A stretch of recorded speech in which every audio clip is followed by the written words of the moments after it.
দেখো, আমরা আলোচনা করব এখন তোমাদের বায়ুমণ্ডল অধ্যায়ে দ্বিতীয় অংশে কি রয়েছে না বায়ু প্রবাহ আছে। আমরা আগের ক্লাসে চাপ বলয় আলোচনা করেছিলাম, তারপরে আছে ঠিক বায়ু প্রবাহ। আমরা বায়ু প্রবাহের শ্রেণী বিভাগ আজকে আলোচনা করব। ইম্পর্টেন্ট, পরীক্ষায় বড় প্রশ্ন পড়ে, অসংখ্য ছোট ছোট প্রশ্ন আছে এটাই আমরা আজকে আলোচনা করব। বায়ু প্রবাহ কাকে বলে এটা তোমরা জেনেছো আগে, যে ভূপৃষ্ঠের সমান্তরালে অনুভূমিক ভাবে উচ্চচাপ অঞ্চল থেকে নিম্নচাপ অঞ্চলের দিকে বায়ু চলাচলকেই আমরা বায়ু প্রবাহ বলি। এই বায়ু প্রবাহের জন্য প্রধানত দায়ী উচ্চচাপ এবং নিম্নচাপের অবস্থান, অর্থাৎ চাপের পার্থক্য। আর কি না কোরিওলিস বল, ঘর্ষণজনিত বল প্রভৃতি কারণেই কিন্তু বায়ু প্রবাহিত হয়। তো যাই হোক, আমরা আলোচনা করব বায়ু প্রবাহের শ্রেণী বিভাগ। আমরা বায়ু প্রবাহকে প্রধানত চার ভাগে ভাগ করে থাকি। কি কি চারটে ভাগ? না, এক নিয়ত বায়ু প্রবাহ, দুই সাময়িক বায়ু প্রবাহ, তিন স্থানীয় বায়ু প্রবাহ এবং চার আকস্মিক বায়ু প্রবাহ। এই চারটে প্রধানত ভাগ। তোমাদের বই অনুযায়ী আমরা অন্য দৃষ্টিভঙ্গি থেকেও ভাগ করা যায় এদেরকে। এই বায়ুগুলোকে স্থায়ী বায়ু বলে, পরিবর্তনশীল বায়ু বলে। আমি ওভাবে না বলে তোমাদের বইতে যেমনটি আছে, যেভাবে তোমরা পড়বে এবং পরীক্ষাতে যে ধরনের প্রশ্ন তোমাদের আসে সেইভাবেই আমি আলোচনা করছি, সহজভাবে, খুব বিষয়ের গভীরে, তোমাদের বইয়ের মতো করে। তোমাদের টিভি নম্বর প্রাপ্ত যে বই, তোমরা বিভিন্ন লেখকের যে বিভিন্ন কোম্পানির বই পড়ো, সেই বইগুলোতে যেমনটা আছে তেমনটা বলছি। প্রথমে আমরা আলোচনা করব নিয়ত বায়ু প্রবাহ। কাকে বলে নিয়ত বায়ু প্রবাহ? নামের সাথেই এর কাকে বলে লুকিয়ে আছে বিষয়টি। অর্থাৎ সারা বছর একটি নির্দিষ্ট দিক থেকে নির্দিষ্ট দিকে স্থায়ীভাবে মোটামুটি একই রকম গতিতে নিয়মিতভাবে যে বায়ু প্রবাহিত হয় সেই বায়ুকে আমরা বলি নিয়ত বায়ু প্রবাহ। অর্থাৎ নিয়ত বায়ু প্রবাহ একটি নির্দিষ্ট দিক থেকে একটি নির্দিষ্ট দিকে সারা বছর বইবে, গতিবেগ মোটামুটি সারা বছর একই রকম থাকবে এবং এটি স্থায়ী বায়ু। একে আমরা নিয়ত বায়ু বলি। এই নিয়ত বায়ুর সমস্ত বিষয়গুলো জানতে গেলে নিয়ত বায়ুর শ্রেণী বিভাগটা আমাকে পড়তে হবে। বলে রাখি, এই নিয়ত বায়ু প্রধানত আমাদের যে 7টি চাপ বলয় রয়েছে, এই 7টি স্থায়ী চাপ বলয়ের নিরিখেই এই বায়ু কিন্তু নিয়মিত এই বৈশিষ্ট্যটা লাভ করেছে। এই যে 7টা চাপ বলয় আমরা পড়েছি এর আগে, নিরক্ষীয় নিম্নচাপ বলয়, কর্কটীয় মকরীয় উচ্চচাপ বলয়, সুমেরু ও কুমেরু বৃত্ত প্রদেশীয় নিম্নচাপ বলয়, সুমেরু এবং কুমেরু বিন্দু বা মেরু উচ্চচাপ বলয়। এই উচ্চচাপ এবং নিম্নচাপ বলয়গুলো মোটামুটি স্থায়ী, যদিও ঋতুভেদে এদের সামান্য স্থান পরিবর্তন হয়ে থাকে, তবে মোটামুটি এদের অবস্থানের একটা নিয়মিত বৈশিষ্ট্য রয়েছে, স্থায়ী এরা। আর এই স্থায়ী চাপ বলয়গুলোর অবস্থানের কারণেই এই নিয়ত বায়ু প্রবাহ কিন্তু নিয়মিতভাবে প্রবাহিত হয়। মোটামুটি এই নিয়ত বায়ুকে আমরা 3টি ভাগে ভাগ করছি। কি কি 3টি ভাগ? না, 1 আয়ন বায়ু, 2 পশ্চিমা বায়ু এবং 3 মেরু বায়ু। আয়ন বায়ু কাকে বলে? আয়ন শব্দের অর্থ হচ্ছে পথ, অর্থাৎ সারা বছর নির্দিষ্ট পথে যে বায়ু প্রবাহিত হয় সেই বায়ুকে আয়ন বায়ু বলে। সে তো নির্দিষ্ট পথে তো প্রবাহিত হবেই, কারণ নামটাই তো নিয়ত বায়ু। কাকে বলে এটা? তাহলে কোন অঞ্চলে এটা দেখতে পাই আমরা? না, আমরা দেখো পৃথিবীর একেবারে মাঝখানে, তোমরা একটু ছবিটার দিকে লক্ষ্য করো, পৃথিবীর একদম মাঝখানে কে আছে? না নিরক্ষীয় নিম্নচাপ বলয়। আর উত্তরে কে আছে? 23.5 ডিগ্রি উত্তরে ছবিটা দেখো না কর্কট ক্রান্তীয় উচ্চচাপ বলয়, এবং নিরক্ষরেখার দক্ষিণে 23.5 ডিগ্রি দক্ষিণ অক্ষরেখায় রয়েছে মকরীয় উচ্চচাপ বলয়। এই কর্কটীয় এবং মকরীয় উচ্চচাপ বলয় থেকে নিরক্ষীয় নিম্নচাপ বলয়ের দিকে যে বায়ু প্রবাহিত হচ্ছে সেই বায়ুকেই আয়ন বায়ু বলছে। ছবিতে তোমরা দেখতে পাচ্ছ এই বায়ু ফেরেলের সূত্রানুসারে উত্তর গোলার্ধে ডান দিকে বেঁকে উত্তর পূর্ব আয়ন বায়ু রূপে এবং দক্ষিণ গোলার্ধে বাম দিকে বেঁকে দক্ষিণ পূর্ব আয়ন বায়ু রূপে নিরক্ষীয় নিম্নচাপ বলয়ের দিকে প্রবাহিত হয়। একেই আমরা আয়ন বায়ু বলি। এখানে প্রসঙ্গত তোমাদের মনে রাখা দরকার, জেনে রাখা দরকার, এই দুটো বায়ু নিরক্ষীয় অঞ্চলে এসে মিলিত হয় এবং এখানে একটি শান্ত ভাব তৈরি করে। এই অঞ্চলকে ITCZ বা ইন্টার ট্রপিক্যাল কনভার্জেন্স জোন বা আন্তঃক্রান্তীয় মিলন স্থলও বলা হয়। আমরা মোটামুটি জানলাম উত্তর গোলার্ধে এই যে আয়ন বায়ু, এই আয়ন বায়ুকে উত্তর পূর্ব আয়ন বায়ু বলে। মানে আয়ন বায়ুর আবার দুটো ভাগ, কর্কটক্রান্তি রেখা থেকে কর্কটীয় উচ্চচাপ বলয় থেকে নিরক্ষীয় নিম্নচাপ বলয়ের দিকে যে বায়ু আসছে সে উত্তর গোলার্ধের ডান দিকে বেঁকে উত্তর পূর্ব আয়ন বায়ু রূপে আসছে। আবার দক্ষিণ গোলার্ধে মকরীয় উচ্চচাপ বলয় থেকে নিরক্ষরেখার দিকে নিম্নচাপ বলয়ের দিকে যে বায়ু যাচ্ছে সেই বায়ু দক্ষিণ পূর্ব দিক থেকে বেঁকে প্রবাহিত হচ্ছে বলে একে দক্ষিণ পূর্ব আয়ন বায়ু বলে। অর্থাৎ নিয়ত বায়ুর যে তিনটি ভাগ তার একটি হচ্ছে আয়ন বায়ু। এই আয়ন বায়ুকে আমরা দুভাগে ভাগ করি। উত্তর গোলার্ধে যে আয়ন বায়ু প্রবাহিত হয় তাকে বলে উত্তর পূর্ব আয়ন বায়ু, এবং দক্ষিণ গোলার্ধে যে বায়ু প্রবাহিত হচ্ছে তাকে দক্ষিণ পূর্ব আয়ন বায়ু বলে। তোমরা ছবিতে দেখতে পাচ্ছ, এইরকম ছবিতে তীর চিহ্ন দিয়ে আয়ন বায়ু দেখাতে হবে। মোটামুটি এটা গেল। এরপরে কি আছে? না পশ্চিমা বায়ু। নিয়ত বায়ু দ্বিতীয় ভাগ পশ্চিমা বায়ু। পশ্চিম দিক থেকে যে বায়ু বইবে তাকে পশ্চিমা বায়ু বলে। এটা কোথা থেকে কোথা বইছে, কোন এলাকাতে বইছে? না এই যে কর্কটীয় উচ্চচাপ বলয় এবং দক্ষিণ গোলার্ধে মকরীয় উচ্চচাপ বলয় থেকে বায়ু উত্তর গোলার্ধে সুমেরু বৃত্ত প্রদেশীয় নিম্নচাপ বলয় এবং দক্ষিণ গোলার্ধে কুমেরু বৃত্ত প্রদেশীয় নিম্নচাপ বলয়ের দিকে প্রবাহিত হচ্ছে। এই ক্ষেত্রে উভয় ক্ষেত্রে এই বায়ু উত্তর গোলার্ধে ডান দিকে বেঁকে এবং দক্ষিণ গোলার্ধে বাম দিকে বেঁকে প্রবাহিত হয়। ফলে উত্তর গোলার্ধে এই বায়ুর ডিরেকশন কি হয়? না পশ্চিম দিক থেকে, পশ্চিম দিক ডান দিকে বেঁকে কি হচ্ছে? পশ্চিম দিক থেকে বেঁকে যাচ্ছে। একে আমরা বলি উত্তর পশ্চিম পশ্চিমা বায়ু। আবার দক্ষিণ গোলার্ধে দক্ষিণ পশ্চিম পশ্চিমা বায়ু পশ্চিম এবং দক্ষিণ দিক থেকে বেঁকে যাচ্ছে। ছবিটা একটু ভালো করে লক্ষ্য করো। উত্তর গোলার্ধে পশ্চিমা বায়ুকে বলা হচ্ছে দক্ষিণ পশ্চিম পশ্চিমা বায়ু। আবার দক্ষিণ গোলার্ধে বাম দিকে বেঁকে মকরীয় উচ্চচাপ বলয় থেকে কুমেরু বৃত্তীয় নিম্নচাপ বলয়ের দিকে যে বায়ু প্রবাহিত হচ্ছে তাকে বলা হচ্ছে উত্তর পশ্চিম পশ্চিমা বায়ু। অর্থাৎ পশ্চিমা বায়ুকেও আমরা আবার দুভাগে ভাগ করলাম, উত্তর গোলার্ধে দক্ষিণ পশ্চিম পশ্চিমা বায়ু এবং দক্ষিণ গোলার্ধে উত্তর পশ্চিম পশ্চিমা বায়ু। তাহলে আয়ন বায়ু গেল, পশ্চিমা বায়ু গেল। আচ্ছা, এখানে মনে রাখবে এখানে কতগুলো বিষয় রয়েছে। এই পশ্চিমা বায়ু বিভিন্ন নাম রয়েছে। কোথায়?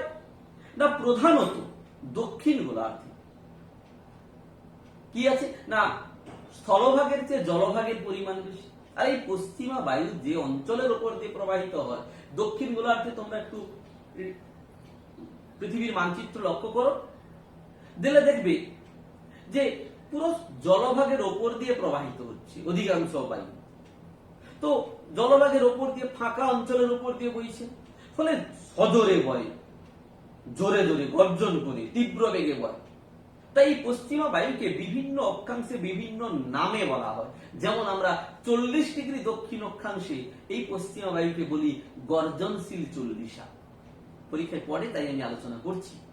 গর্জনশীল চল্লিশা কাকে বলে? তার মানে পশ্চিমা বায়ু 40 ডিগ্রি দক্ষিণ অক্ষাংশে খুব সদরে বয় বলে, গর্জন করে বয় বলে একে গর্জনশীল চল্লিশা বলে। আবার 50 ডিগ্রি দক্ষিণ অক্ষাংশে খুব জোরে জোরে বয় বলে তাকে কি বলা হয়? ক্রোধোন্মত্ত 50।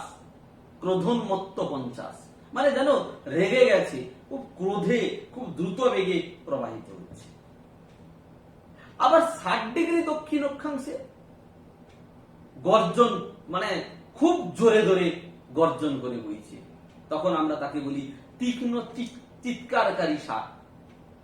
অর্থাৎ দক্ষিণ গোলার্ধে পশ্চিমা বায়ু বিভিন্ন নামে পরিচিত। 40 ডিগ্রিতে গর্জনশীল চল্লিশা, 50 ডিগ্রি দক্ষিণ অক্ষাংশে ক্রোধোন্মত্ত 50, 60 ডিগ্রি দক্ষিণ অক্ষাংশে তীক্ষ্ণ চিৎকারকারী ষাঁড়। এগুলো একটু পড়ে রাখবে, এগুলো ছোট প্রশ্ন আসতে পারে। এরপরে হচ্ছে কি না মেরু বায়ু। একেবারে সুমেরু এবং কুমেরু বিন্দুতে যে উচ্চচাপ বা অঞ্চলে যে উচ্চচাপ বলয় অবস্থান করছে, সেখান থেকে বাতাস বৃত্ত প্রদেশীয় নিম্নচাপ বলয়ের দিকে প্রবাহিত হচ্ছে এবং একইভাবে উত্তর গোলার্ধে ডান দিকে বেঁকে এবং দক্ষিণ গোলার্ধে বাম দিক থেকে বেঁকে প্রবাহিত হচ্ছে। ছবিতে তোমরা দেখো, এক্ষেত্রেও উত্তর গোলার্ধে ডান দিকে বেঁকে উত্তর পূর্ব মেরুবায়ু রূপে এবং দক্ষিণ গোলার্ধে বাম দিকে বেঁকে দক্ষিণ পূর্ব মেরুবায়ু রূপে প্রবাহিত হচ্ছে। অর্থাৎ মেরুবায়ুর দুটো ভাগ, কি কি না উত্তর পূর্ব মেরুবায়ু এবং দক্ষিণ পূর্ব মেরুবায়ু। অর্থাৎ এই মেরুবায়ু এবং আয়ন বায়ুকে পূবালী বায়ু বলে, অর্থাৎ এরা পূর্ব দিক থেকে প্রবাহিত হচ্ছে। আর আরেকটি পশ্চিমা বায়ু, মোটামুটি এটা গেল নিয়ত বায়ু প্রবাহ। এরপরে কি আছে না সাময়িক বায়ু প্রবাহ। আবারও দেখো, নামেই তার কাকে বলে বিষয়টা লুকিয়ে রয়েছে। সাময়িক অর্থাৎ সবসময় বইবে না, কোন নির্দিষ্ট সময়ে যে বায়ু প্রবাহিত হয় তাকে সাময়িক বায়ু বলে। আমরা অনেকগুলো বায়ুকে সাময়িক বায়ু হিসাবে দেখি, আমরা আমাদের প্রাত্যহিক জীবনে সেই বায়ুগুলোর সম্মুখীন হই, সেই বায়ুগুলোকে আমরা অনুভব করি। কি কি না স্থলবায়ু, সমুদ্র বায়ু, মৌসুমী বায়ু, পার্বত্য বায়ু, উপত্যকা বায়ু ইত্যাদি, এগুলো সবই সাময়িক বায়ু। যেমন একটু আলোচনা করা যাক কি না স্থলবায়ু। আমরা যদি সমুদ্রে যাই, স্থলবায়ু কাকে বলে না স্থলবায়ু মানে এক কথায় স্থলভাগ থেকে যে বায়ু প্রবাহিত হবে সমুদ্রের দিকে তাকে স্থলবায়ু বলে। এটা কখন প্রবাহিত হয় না একে কেন সাময়িক বায়ু বলে না, যদি আমরা সমুদ্রে উপকূলীয় অঞ্চলে যাই তাহলে দেখবো দিনের বেলা প্রচুর গরম, রাত্রিরে ঠান্ডা। দিনের বেলা যখন প্রচুর গরম হয় তখন স্থলভাগ বেশি গরম হয়, অপেক্ষাকৃত জলভাগ কম গরম হয়, ধীরে ধীরে গরম হয়। আবার রাত্রিরে যখন তাপ বিকিরণ করে ঠান্ডা হয়ে যায় তখন স্থলভাগ দ্রুত ঠান্ডা হয়, জলভাগ ধীরে ধীরে ঠান্ডা হয়। অর্থাৎ যদি আমি রাত্রিরে রাত 12টার পরে 1টা 2টোর পরে যদি আমরা লক্ষ্য করি, দেখব স্থলভাগ বেশি ঠান্ডা হয়ে গেছে, অপেক্ষাকৃত জলভাগ কম ঠান্ডা হয়েছে। তার মানে স্থলভাগ বেশি ঠান্ডা, তার মানে এখানে কি চাপ অবস্থান করবে? ঠান্ডা মানে উচ্চ চাপ, আর জলভাগে তখন অপেক্ষাকৃত নিম্নচাপ। তার মানে আমরা জানি বাতাস সবসময় উচ্চচাপ থেকে নিম্নচাপের দিকে প্রবাহিত হবে, তার মানে স্থলভাগ থেকে বায়ু জলভাগের দিকে অর্থাৎ সমুদ্রের দিকে প্রবাহিত হবে। তার মানে ছবিতে তোমরা দেখো, দেখতে পাচ্ছ এই বায়ুকে বলা হচ্ছে স্থলবায়ু। সাধারণত ভোরের দিকে, রাত্রিরে ভোর 4টে 5টার দিকে এই অবস্থাটা লক্ষ্য করা যায়।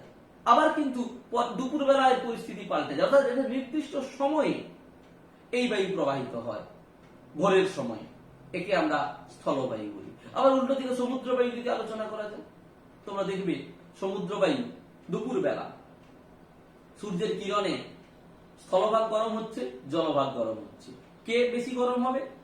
অবশ্যই স্থলভাগ তাড়াতাড়ি গরম হবে। তার মানে গরম, তার মানে এখানকার বায়ু হালকা হয়ে উপরে উঠে গেছে, তার মানে স্থলভাগে কি? তার স্থলভাগে নিম্নচাপ। অপেক্ষাকৃত জলভাগ কম ঠান্ডা হয়েছে মানে একটু হলেও চাপ বেশি রয়েছে, মানে উচ্চ চাপ। তখন জলভাগ থেকে মানে সমুদ্রের উপর থেকে বাতাস স্থলভাগের দিকে, উপকূলের দিকে আসবে, আমরা সমুদ্রের পাড়ে থাকলে বিকেলের দিকে সুন্দর বাতাস লাগে, ঠান্ডা ঠান্ডা বাতাস বয়, সমুদ্র থেকে সেই ঠান্ডা বাতাসটা আসে, এই বাতাসটাকে আমরা বলি সমুদ্র বায়ু।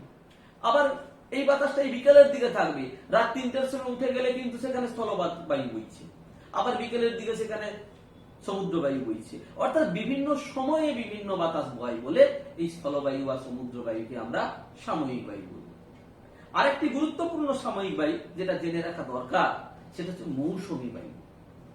আমরা ভারতবর্ষে বসবাস করি, এই ভারতবর্ষ হলো মৌসুমী বায়ু আদর্শ বিচরণ ক্ষেত্র। আমরা জানি যে বর্ষাকালে দক্ষিণ পশ্চিম মৌসুমী বায়ু আসে, আবার শীতকালে সেই মৌসুমী বায়ু নাকি চলে যায়। তারপরে মৌসুমী বায়ু সারা বছর ধরে ভারতবর্ষে থাকে না, এটা সাময়িক বায়ু। এই মৌসুমী বায়ু হচ্ছে একটা বৃহৎ সমুদ্র বায়ু। অর্থাৎ এই মৌসুমী বায়ু কখন আসে না, যখন আমাদের গ্রীষ্মকাল চলে, কর্কট সংক্রান্তি জুন মাস নাগাদ, তখন উত্তর গোলার্ধে সূর্য লম্বভাবে কিরণ দেয়, অর্থাৎ ভারতবর্ষের উত্তরে তিব্বতীয় মালভূমি অঞ্চলে এই সমস্ত জায়গাগুলোতে গভীর নিম্নচাপ সৃষ্টি হয়। এখানকার বায়ু হালকা হয়ে উপরে চলে যায়, ফলে এখানে একটা নিম্নচাপ সৃষ্টি হয়। ঠিক একই সময়ে দক্ষিণ গোলার্ধে ভারত মহাসাগরের ওপরে উচ্চচাপ বিরাজ করে। তখন এই নিম্নচাপের টানে ভারত মহাসাগরের ওপর থেকে জলীয় বাষ্প সমুদ্র বায়ু, জলীয় বাষ্প পূর্ণ সমুদ্র বায়ু দৌড়ে আসে এই শূন্যস্থানগুলো পূরণ করার জন্য। তাকেই আমরা কিন্তু মৌসুমী বায়ু বলি। এবং এটা ভারতবর্ষে প্রবেশ করে, কেরালা উপকূল দিয়ে প্রবেশ করে, আরব সাগর দিয়ে প্রবেশ করে, আবার কিছু বঙ্গোপসাগর দিয়ে প্রবেশ করে। তাই মৌসুমী বায়ুকেও আমরা দুটো ভাগে ভাগ করি ভারতবর্ষের ক্ষেত্রে, আরবীয় শাখা, বঙ্গোপসাগরীয় শাখা।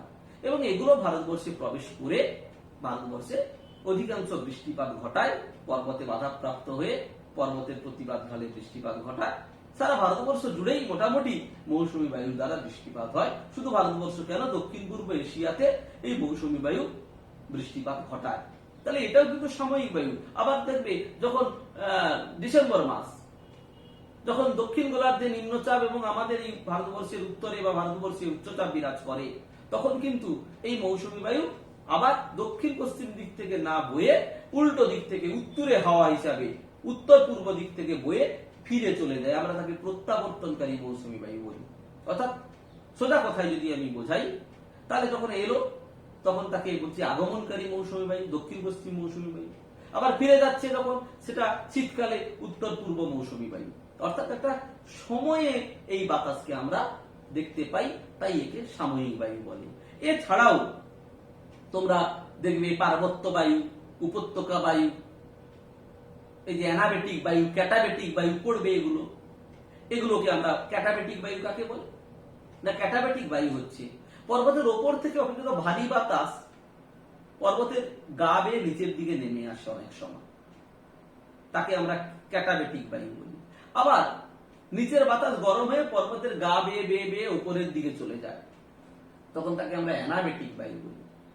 এগুলো কখন দেখতে পাই না, যখন সন্ধ্যেতে ওপর ঠান্ডা হয়ে যায় তখন ঠান্ডা বাতাস নিচে আসে, আবার গরম হয়ে গেলে যখন গরম হয় তখন গরম বাতাস উপরে যায়। অর্থাৎ এগুলো সারাক্ষণ ধরে কিন্তু এরা প্রবাহিত হয় না। ওপরে ঠান্ডা বাতাস নিচে এলো, নিচটা ঠান্ডা হয়ে গেল, আর ঠান্ডা বাতাস নিচে নামবে না, তাহলে ওইটুকু সময় কিন্তু আমরা এই ক্যাটাবেটিক বায়ুটাকে দেখতে পাবো। আবার নিচে গরম বাতাস উপরে যাচ্ছে, যতক্ষণ নিচে গরম থাকবে ততক্ষণ বাতাসটা উপরে উঠবে, তাহলে ততক্ষণই আমি এই অ্যানাবেটিক বায়ুকে দেখতে পাবো। তার মানে এরা হচ্ছে সাময়িক বায়ু। তাহলে আমরা কি কি পড়লাম না, বায়ু প্রবাহের দুটো ভাগ, এক নিয়ত বায়ু, দুই সাময়িক বায়ু। 3 নম্বর হচ্ছে স্থানীয় বায়ু। এটা কি, কিছু কিছু বাতাস কিছু কিছু জায়গাতে লক্ষ্য করা যায়। পৃথিবীর সমস্ত জায়গায় সেই ধর্মী বাতাস দেখা যায় না, কিছু কিছু বাতাস কিছু কিছু জায়গায় লক্ষ্য করা যাচ্ছে, তখন তাকে আমরা স্থানীয় বায়ু বলি। এর কারণ হচ্ছে ওখানকার স্থানীয় মৃত্তিকা, স্থানীয় পর্বতের অবস্থান, স্থানীয় সমুদ্র স্রোত, স্থানীয় ভূপ্রকৃতি, উদ্ভিদের অবস্থান প্রভৃতি দ্বারা কিন্তু এই বাতাসগুলো সৃষ্টি হয় এবং ওই অঞ্চলের মধ্যেই এদের প্রভাব সীমাবদ্ধ থাকে। এরা যখন প্রবাহিত হয়ে অনেক দূরে যায় তখন এটা একটা বায়ুপুঞ্জ এটা উষ্ণ কোন একটা জায়গায় সাপোজ উষ্ণ বাতাস দেখতে পাচ্ছি, একে উষ্ণ বায়ুপুঞ্জ বলে।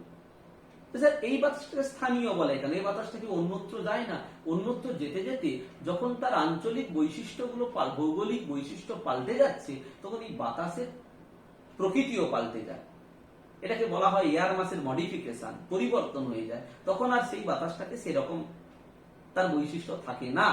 অর্থাৎ যতক্ষণ সে ওই অঞ্চলে থাকবে ততক্ষণ ওই বাতাসটা ওই নিজের বৈশিষ্ট্য বজায় রাখবে। এই কারণে আমরা এই বাতাসকে স্থানীয় বায়ু বলি। একটা নির্দিষ্ট জায়গায় আমরা এদেরকে দেখতে পাই। এরকম কতগুলো স্থানীয় বায়ু, প্রধানত আমরা স্থানীয় বায়ু বলতে উষ্ণ বায়ু এবং শীতল বায়ুগুলোকে বুঝি। উষ্ণ কিছু স্থানীয় বায়ু তোমরা ভালো করে পড়ে রাখবে, যেমন ফন, চিনুক, লু, সিরক্কো, এগুলো সব উষ্ণ স্থানীয় বায়ু। কোথায় দেখতে পাওয়া যায়? ফন দেখা যায় আল্পস পর্বতের উত্তর ঢালে। এগুলো ছোট্ট প্রশ্ন পড়ে, শূন্যস্থান পূরণ পড়ে, সত্য মিথ্যা পড়ে, বই থেকে লিস্ট করে নেবে কি কি উষ্ণ স্থানীয় বায়ু, কি কি শীতল স্থানীয় বায়ু, এবং সেগুলো কোথায় কোথায় দেখা যায়। ছোট প্রশ্ন পড়ে, বড় প্রশ্ন অতটা পড়বে না। ফন তাহলে কোথায়? না আল্পস পর্বতের উত্তর ঢালে। চিনুক রকি পার্বত্য অঞ্চলে, প্রচুর শর্ট প্রশ্ন পড়ে যে রকি পার্বত্য অঞ্চলে যে উষ্ণ বায়ু প্রবাহিত হয় তার নাম কি? না চিনুক। লু রাজস্থানে, আবার উত্তর পশ্চিম ভারতের কিছু জায়গায়ও দেখা যায় রাজস্থানে লু প্রবাহিত হয়। সিরক্কো সাহারা মরুভূমিতে সিরক্কো নামে উষ্ণ বায়ু প্রবাহিত হয়।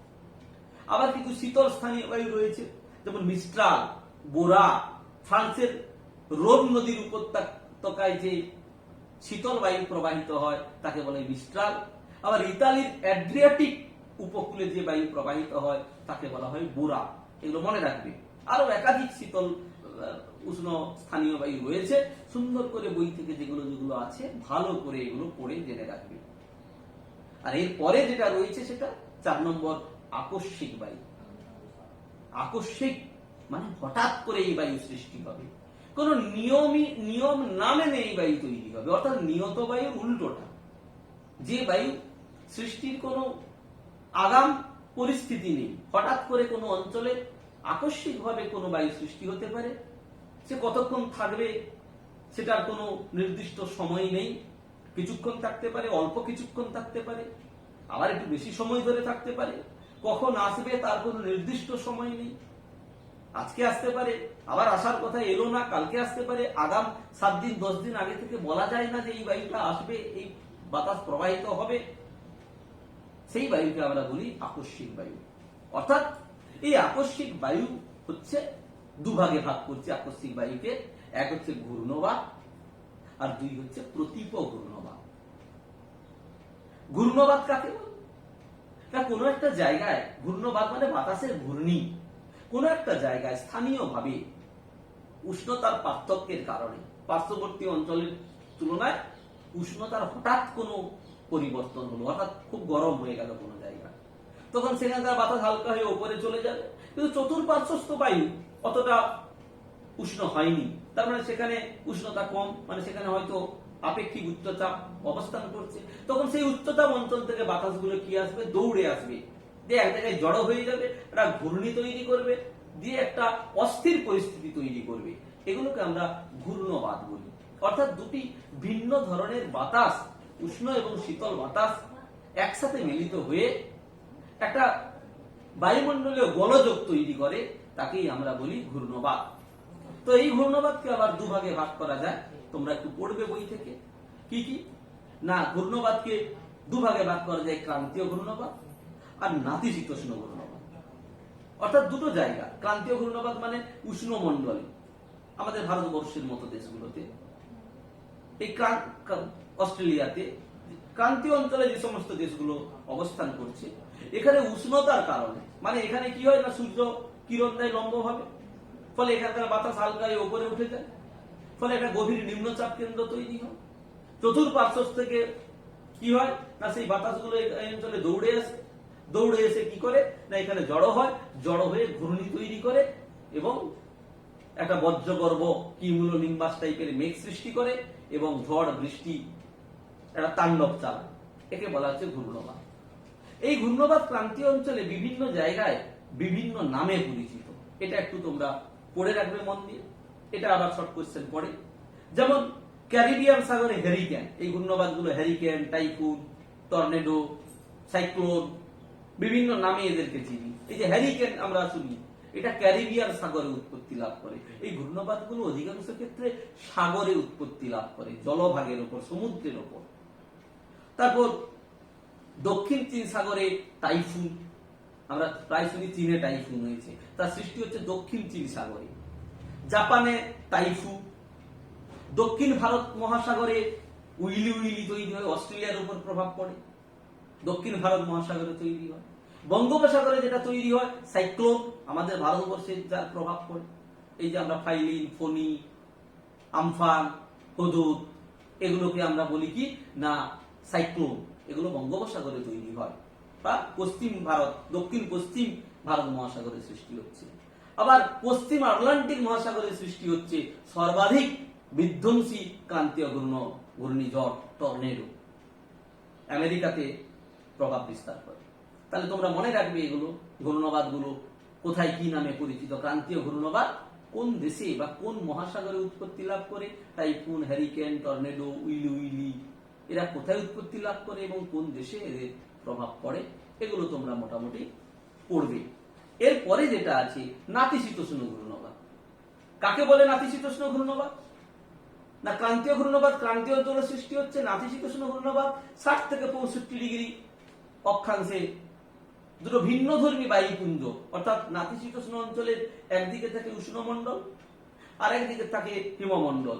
দুদিক থেকে দুটো মণ্ডলে দু ধরনের বায়ুপুঞ্জ এক জায়গায় মিলিত হয়ে কি হয় না উষ্ণ বায়ু উপরে উঠে যায়, শীতল বায়ু উষ্ণ বায়ু তলায় ঢুকে যায়, দুটো সীমান্ত তৈরি করে।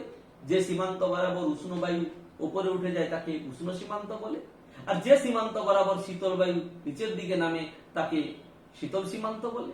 এই অঞ্চলে কি হয় না শীতল বায়ু যখন নিচে নেমে যাচ্ছে তখন উপরে থাকছে উষ্ণ বায়ু, উপরে উঠে গেছে। আবার যে নিচে আসছে সে উষ্ণ অঞ্চল, অর্থাৎ শীতল বায়ু মাঝখানে থেকে যায়, উপরে উষ্ণ বায়ু, নিচে উষ্ণ বায়ু। এইরকম অবস্থাতে একটা পরিস্থিতি তৈরি হয়। তারপরে অক্লুশন তৈরি, অর্থাৎ উষ্ণ বায়ু উপরে যেটা উঠে গেছে সে ধীরে ধীরে শীতল হবে, আবার ভেতরের শীতল বায়ু নিচের দিকে যে নেমেছে সে ধীরে ধীরে উষ্ণ হবে। এবার কি হবে, সেগুলো ঘনীভূত হয়ে হালকা একটা মেঘের মতো পরিস্থিতি তৈরি করবে। খুব একটা বায়ুমণ্ডলীয় দুর্যোগ তৈরি হবে না। একে আমরা বলি নাতিশীতোষ্ণ ঘূর্ণবাদ। মোটামুটি এটা গেল আকস্মিক বায়ু। আর আরেকটা রয়েছে কি না প্রতীপ ঘূর্ণবাদ। এই প্রতীপ ঘূর্ণবাদ হচ্ছে ঘূর্ণবাতের ঠিক আলাদা, অর্থাৎ কি না উচ্চ অক্ষাংশে, অর্থাৎ 60 ডিগ্রি 70 ডিগ্রি এরকম অক্ষাংশগুলোতে উষ্ণতা অনেক সময় কমে গেলে কি হয় না উচ্চ চাপ কক্ষের সৃষ্টি হয়, এখানে চাপ কক্ষ সৃষ্টি হয়। ফলে সমচাপ রেখাগুলি চক্রাকারে অবস্থান করে এবং এই অবস্থায় বায়ু চক্রাকারে ঘুরতে ঘুরতে কেন্দ্র থেকে বাইরের দিকে বেরিয়ে যায়। ঘূর্ণবাতে যেমন কেন্দ্রে থাকে নিম্নচাপ, চতুর্দিক থেকে বাতাস ঢুকে, আর এখানে কেন্দ্রে থাকে উচ্চচাপ, এখান থেকে বাতাস চতুর্দিকে বাইরে বেরিয়ে যাবে। একে প্রতীপ ঘূর্ণবাত বলে। এই প্রতীপ ঘূর্ণপাতের ফলে কিন্তু খুব একটা বায়ুমণ্ডলীয় গোলযোগ সৃষ্টি হয় না। মোটামুটি এগুলো আমরা পড়বো, ভালো করে একটু বই থেকে জেনে নেব। পরীক্ষায় প্রশ্ন পড়ে ঘূর্ণবাত এবং প্রতীপ ঘূর্ণপাতের পার্থক্য। পরীক্ষায় প্রশ্ন পড়তে পারে ক্রান্তীয় ঘূর্ণবাত, নাতিশীতোষ্ণ ঘূর্ণপাতের পার্থক্য। আবার বায়ু প্রবাহের শ্রেণী বিভাগ বড় প্রশ্ন পড়তে পারে। এখান থেকে আয়ন বায়ু কাকে বলে পড়তে পারে, আইটিসিজেড কাকে বলে পড়তে পারে, এখানে আয়ন বায়ুকে বাণিজ্য বায়ু বলা হয়, এগুলো সব পড়তে পারে। অর্থাৎ ভালো করে বায়ু প্রবাহের শ্রেণী বিভাগ তোমরা বই থেকে পড়বে এবং তোমাদেরকে আমি ছবি দেখালাম, সেই ছবি মতো করে এঁকে এঁকে প্র্যাকটিস করবে। এইভাবে বায়ু প্রবাহের শ্রেণী বিভাগটা টেস্ট বই থেকে ভালো করে তোমরা পড়বে।